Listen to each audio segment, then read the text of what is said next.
तो हेलो बच्चों, आज हम आए हैं मैक्सवेल का दक्षिणावर्ती पेच का नियम और दाएं हाथ की हथेली का ही नियम है ये, लेकिन ये नंबर 1 है, ठीक है। और जो नेक्स्ट पार्ट आपको कल जो अगला पार्ट जो हम दिए थे उसमें जो है आपका वो पार्ट नंबर 2 उसमें मैंने बता दिया था, ठीक है। मतलब कि दाएं हाथ का हथेली का नियम नंबर 2 जो था वो अगले पार्ट में मैंने बता दिया था और नंबर 1 मैं आज बता रहा हूँ। कहते हैं ऐसा क्यों? क्योंकि इधर ऐसे इसलिए बताया क्योंकि आपको समझ में जल्दी आएगा, इसलिए मैंने ऐसे बताया, ठीक है। तो वीडियो को स्टार्ट करते हैं, ज़्यादा देर ना करते हुए प्लीज़ वीडियो को शेयर और लाइक करिए, ठीक है। ओके, तो हमारा गतिमान आवेश और चुंबकत्व आकर्षित करने वाला चैप्टर है, आपके ध्यान को भी आकर्षित ही करेगा, ठीक है, डिसबैलेंस नहीं होने देगा। ऐसा ही ये चैप्टर है, मतलब चुंबक में से आकर्षित करना, ठीक है, आकर्षित करेगा ये चैप्टर। तो स्टार्ट करते हैं वीडियो को। ओके, तो थोड़ी सी लाइट को मैंने जला दिया। ओके, अब देखते क्या है कि मैंने बताया मैक्सवेल के दक्षिणावर्त पेच का नियम। अब पेच मान लीजिए एक मार्कर, यदि आप इसको मान सकते हैं पेच, तो ये दाएं हाथ का है लिखा है ना, तो दाएं हाथ में ही पकड़िएगा, बाएं हाथ में मत पकड़िएगा, ठीक है। अब इसको यदि आप ऐसे करें, आपको डायग्राम मैं स्क्रीन पे दिखा रहा हूँ, इस साइड दिख रहा होगा आपको डायग्राम, इधर दिखेगा आपको डायग्राम। ओके, तो या इधर दिखा, चलिए हम इधर ही दिखा देते हैं। मान लीजिए कि यदि आपके पास ये पैच है, ठीक है, और ऐसे आप क्या कर रहे हैं, इसको इस तरह ऐसे घुमा रहे हैं, मतलब कि घुमा कैसे रहे हैं, ऐसे घुमा रहे हैं, ठीक है। तो वही चीज हुआ आपका कि मैक्सवेल की ने जो पैच का नियम दिया वो क्या कहा कि जब आप किसी पैच को पकड़ते हैं, ठीक है, यदि हम किसी पैच को दाएं हाथ, मतलब दाएं हाथ में किसी पैच को इस प्रकार घुमाया जाए कि उसकी नोक में बहने वाली धारा, मतलब जो आपका चालक है उसकी नोक में जो बह रही है धारा, ठीक है, उसमें बहने वाली धारा की दिशा आगे बढ़े, मतलब ये है। तो ऐसे घुमा रहे हैं तो क्या करे, वो आगे बढ़े, ठीक है। उसमें बहने वाली धारा कहाँ हो, वो आगे बढ़े, ना कि कम हो, ठीक है, आगे बढ़ती जाए। और दिशा घूमने, और क्या कि वो दिशा में पेच घूमने के लिए अंगूठा उसकी सीधी में हो, ऐसे सीधा में ऐसे पकड़ेंगे, ठीक है। ये नहीं कि ऐसे पकड़ लें, ऐसे नहीं, ऐसे पकड़ेंगे, ठीक है।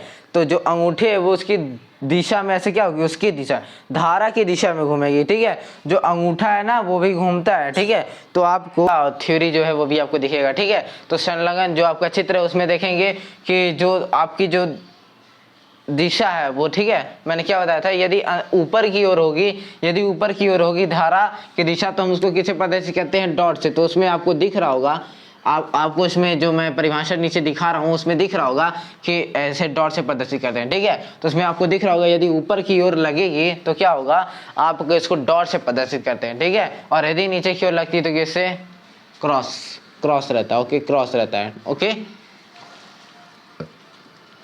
तो देखते हैं दाएं हाथ के, पहले तो मैंने आपको ये बता दिया मैक्सवेल का दक्षिणावर्ती पेच का नियम, ठीक है, मैंने ये बता दिया। अब हम जानेंगे दाएं हाथ की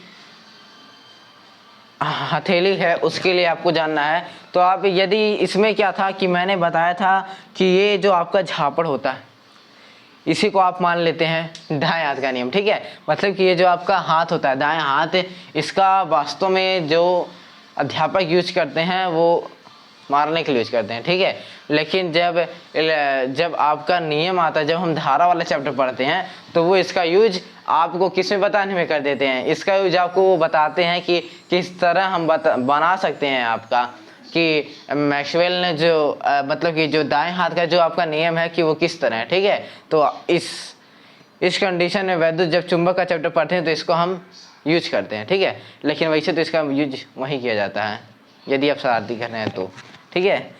तो देखिए क्या होता है, यदि आप दाएं हाथ का जो नियम है ना, यदि आप अपने दाएं हाथ का पूरा पंजा इस प्रकार फैलाएं, ये अंगूठा क्या हो, ऐसे हो, लंबवत हो, नहीं कि ऐसे फैलाए, ऐसे फैलाना, ठीक है।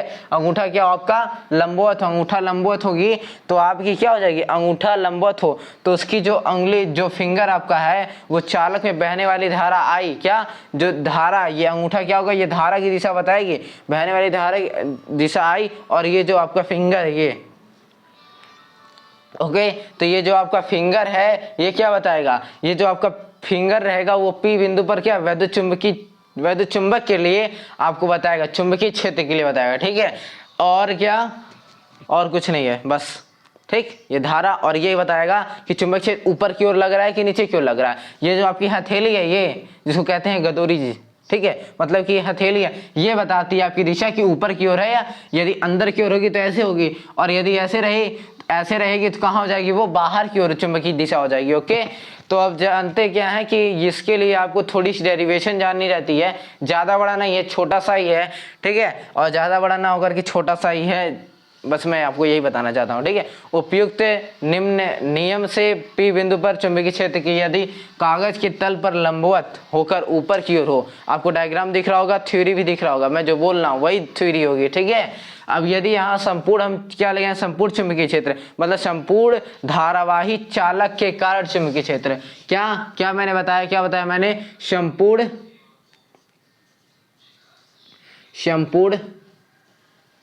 धारावाही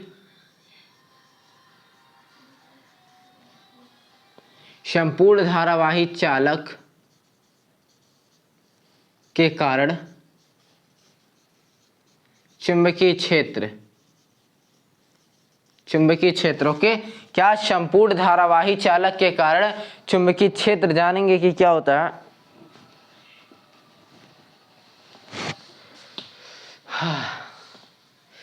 ठीक है, देख अब इसके बाद हम निकालेंगे क्या, जो हमने बायो सेवर्ट के नियम से जो फार्मूला लिखा था, dv इक्वल टू क्या होता है, म्यू नॉट अपॉन 4 पाई, और यहाँ पे क्या होता है, ideal sine theta upon R पे स्क्वायर होता है, ठीक है। ये यदि आप इन दोनों का इंटीग्रेशन कर दीजिए तो यहाँ b बराबर मिलेगा कि नहीं, इंटीग्रेशन करने पे आपको b बराबर मिलेगा कि नहीं, सही से बताइएगा। एकदम मिलेगा भैया, एकदम मिलेगा, ओके ठीक है, अच्छी बात है, मिल गया। तो अब क्या करेंगे, आप यहाँ पे लिखेंगे क्या, तो यहाँ पे आप लिखेंगे यदि आपको वेक्टर के रूप में लिखना हो तो आप क्या कर सकते हैं, ठीक है। देखिए यहाँ पे यदि आप लिखें dv बराबर, यदि आप लिख दीजिए mu not upon 4 pi ideal sine theta upon R square, ठीक है। यदि आप यहाँ इंटू 1 लगा लें, कुछ आपको गड़बड़ी नहीं, यदि आप वेक्टर के रूप में लिख रहे हैं तो dv वेक्टर बराबर क्या जाएगा, mu not upon 4 pi ideal sine theta upon R square है। यहाँ पे आप आर कैप लगा दीजिए, क्या लगा दीजिए, आर कैप लगा दीजिए, ओके। आर कैप लगा देंगे तो कोई गड़बड़ी आपके लिए नहीं सर, एकदम नहीं। तो देखिए आर कैप बराबर एक फार्मूला होता है, आर कैप बराबर होता है आर वेक्टर अपॉन मॉड में आर होता है, ठीक है। तो वही चीज़ यहाँ लिखेंगे, डीवी वेक्टर बराबर म्यू नॉट अपॉन 4 पाई, यदि थोड़ी सी यदि नहीं दिखे तो मैं जो बोल रहा हूँ वही लिख दीजिएगा, आइडियल साइन थीटा, यदि थीटा आपको 90 डिग्री दे, अच्छा चलिए ठीक है, sine theta upon R square रहेगा, यहाँ पे आपका आर वेक्टर अपॉन मॉड में आ जाएगा, ठीक है, मॉड में आ जाएगा, ओके। अब देखिए यदि आपको थीटा इक्वल टू 90 डिग्री दे दी जाए तो कोई गड़बड़ी नहीं गड़बड़ी, ठीक है। तब देखिए यहाँ पे क्या जाएगा, म्यू नॉट अपॉन 4 पाई, यहाँ जाएगा आपका आई, और डीएल आपको वेक्टर के रूप में लिख लीजिए, आर भी वेक्टर के रूप में लिख लीजिए, और अपॉन में क्या हो जाएगा, मॉड आर क्यू हो जाएगा, ठीक है। ये दोनों क्या हो जाएंगे, इन दोनों का मल्टीप्लाई देखेंगे तो आर क्यू हो जाएगा, ठीक है। तो यही आपका क्या हो जाएगा, यही आपका चुंबकीय क्षेत्र का परिणामी तीव्रता हो जाएगी, ठीक है। तो ये हो गया आपका सॉल्व। यदि नहीं समझ में आया तो आप कमेंट करेंगे, कुछ भी आपको डाउट रही तो, ओके। अब चलते हैं क्या नेक्स्ट टॉपिक पे। नेक्स्ट टॉपिक आपका क्या होता है, धारावाही चालक के लिए चुंबकीय क्षेत्र।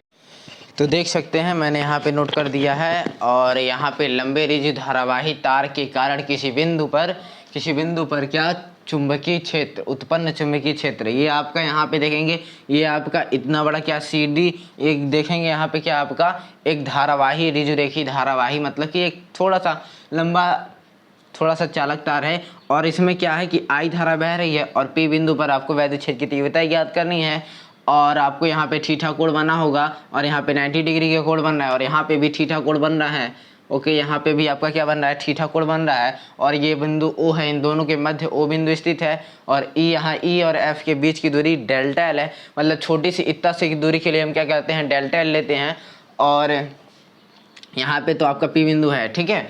और अब देखेंगे क्या EPQ, मतलब EPQ देखेंगे तो यहाँ पे EPQ जो है आपका, यहाँ पे EPQ, ठीक है, EPQ आपका क्या हो जाएगा, यहाँ पे आपका जो है EPQ बराबर क्या है, फाई बना है, क्या है, फाई है, ओके, क्या है यहाँ पे फाई है, ठीक है।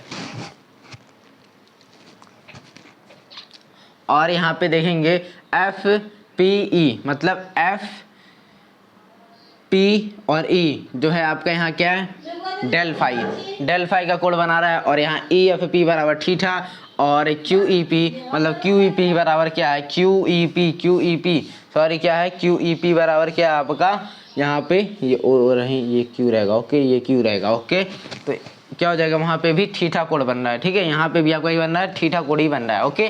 अब हम चलते हैं क्या इसको डेरिवेशन को स्टार्ट करते हैं। वेरी वेरी इंपॉर्टेंट डेरिवेशन है, प्लीज़ आप लोग शेयर करिए भाई वीडियो को। एकदम आपको इजीली बताया जाता है, वेरी वेरी इंपॉर्टेंट। इसको एक तरफ से कहा जाए तो वेरी वेरी इंपॉर्टेंट क्वेश्चन है ये, एक तरफ से कहा जाए वेरी वेरी इंपॉर्टेंट है, ठीक है। अब देखेंगे आपको कुछ थ्योरी लिखना रहेगा कि माना एक लंबाई चालक है जिसपे CD है, उसमें I धारा बह रही है और वो क्या है, और इसमें क्या P बिंदु पर आपको वैद्युत क्षेत्र की तीव्रता याद करनी है। और PQ बराबर आपका A है, PQ बराबर क्या है आपकी A है, PQ बराबर क्या है दूरी कितनी है आपकी A है, वही चीज़ आपको करना है। और यहाँ पे फिर लिखेंगे आप फाई मतलब कि ये कोड आप लिखेंगे इतना है। अब यहाँ पे जानेंगे क्या बायो-सैवर्ट के नियम के अनुसार, क्या लिखेंगे बायो-सैवर्ट के नियमानुसार, मतलब यहाँ क्या लिखेंगे बायो-सैवर्ट के नियमानुसार देख सकते हैं यहाँ पे मैंने लिख दिया है बायो-सैवर्ट के नियमानुसार जो आपका आता है, यहाँ पे बायो-सैवर्ट के नियमानुसार जो आपका आता है वो मैंने लिखा है यहाँ पे। अब यदि जानेंगे क्या, यदि आप यहाँ पे डेल फाई निकालेंगे तो आपका आ जाएगा DL sin थीटा, क्या आ जाएगा DL sin थीटा, क्योंकि sin theta upon del phi upon del L होगा, ठीक है। डेल एल यहाँ पे डेल एल रहेगा, ठीक है, डेल एल होगा। तो यहाँ पे आप देखेंगे sin theta upon del phi upon del L, तो भाग में रहेगा डेल एल, कहाँ आ जाएगा मल्टीप्लाई में, तो यहाँ क्या रह जाएगा डेल एल साइन थीटा की जहाँ क्या आ जाएगा आपका डेल फाई आ जाएगा, मतलब कि mu not upon 4 pi I del phi upon R square, ये आ जाएगा आपका, ठीक है। DB बराबर क्या आ जाएगा, ये आ जाएगा ओके। अब इसके बाद हम क्या कर सकते हैं, इसके बाद हम क्या करेंगे, इसके बाद आपको क्या करना रहेगा यहाँ पे, यदि आप देखेंगे यदि A है ना यहाँ पे R नहीं सॉरी A है, A स्क्वायर हो जाएगा, ठीक है, क्योंकि दूरी हमने यहाँ क्या लिया है A लिया है। और देखेंगे क्या यहाँ पे सॉरी यहाँ पे आपका आ जाएगा ओनली A, तो यहाँ से आपका आ जाएगा, ठीक है, यहाँ पे भी A स्क्वायर रहेगा ओके। अब देखेंगे क्या यहाँ से अब हम जब सॉल्व करेंगे तो यहाँ देखेंगे क्या डेल फाई अपॉन क्या है यहाँ पे डेल A है ना, यहाँ पे A है ना, तो अब देखेंगे क्या R बराबर होता है A अपॉन कॉस फाई, क्या होता है R बराबर होता है क्या A अपॉन कॉस फाई होता है, ठीक है। तो A बराबर क्या आ जाएगा आपका R कॉस फाई आ जाएगा कि नहीं, बताइए आप जल्दी से बताइए क्या आ जाएगा कि नहीं, ठीक है। तो यहाँ पे हम क्या लिखेंगे एक सेकेंड यहाँ आ जाएगा म्यू नॉट अपॉन 4 पाई और यहाँ पे आपका आ जाएगा आई रहेगा ही और डेल फाई भी रहेगा और यहाँ पे आपका आ जाएगा कॉस फाई और बटे में रहेगा आपका A रहेगा, ठीक है। अब यहाँ पे DB, अब दोनों का क्या करेंगे समाकलन करेंगे, दोनों क्या करेंगे हम इंटीग्रेशन करेंगे, दोनों का जब हम समाकलन करेंगे तो यहाँ पे क्या लिखेंगे दोनों पक्षों का समाकलन करने, दोनों पक्षों का समाकलन करने पर करेंगे, जब समाकलन हम करेंगे तो क्या आ जाएगा यहाँ पे integration DB equal to integration करेंगे। यहाँ पे जब इंटीग्रेशन हम करेंगे ना तो यहाँ पे म्यू नॉट अपॉन 4 पाई और आई इंटू A का समाकलन नहीं होगा, ये बाहर आ जाएगा, ठीक है। और यहाँ पे जिसका समाकलन होने वाला है वो आपका है कॉस फाई और वहाँ पे क्या है, इसके लिए आपको क्या रहना है इंटीग्रेशन सॉल्व करने के लिए आपको क्लास 12 का मैथ आएगा 7वां चैप्टर है, वहां से आप पढ़ सकते हैं। तो इंटीग्रेशन के लिए इसका फार्मूला हो जाएगा, इसका हो जाएगा आपका B आ जाएगा और ये म्यू नॉट अपॉन क्या होता है, तो आपका यहाँ पे क्या हो जाएगा -5 हो जाएगा और माइनस लगने की वजह से यहाँ पे माइनस आ जाएगा, माइनस क्या हो जाएगा प्लस, तो इसका फार्मूला क्या आ जाएगा mu not upon 4 pi I upon A sine phi 2 plus sine phi 1, this is answer. यही आपको क्या करना था, प्रूव करना था। तो मिलता है अगले वीडियो में, तब तक के लिए चैनल को सब्सक्राइब करिए और शेयर करते रहिए। और यदि नहीं समझ में आया तो आप कमेंट करिए और आपकी इंस्टाग्राम ID दिख रही होगी, आप फॉलो कर सकते हैं, आपकी मर्जी है। मिलते हैं अगले वीडियो में, तब तक के लिए जय हिंद जय Bharat, thank you for watching. और नहीं समझ में आया तो कमेंट करेंगे, अगले वीडियो में मैं इसको और क्लियर कर दूंगा, वरना इसके लिए एक और वीडियो आपको बनाई जाएगी। Thank you.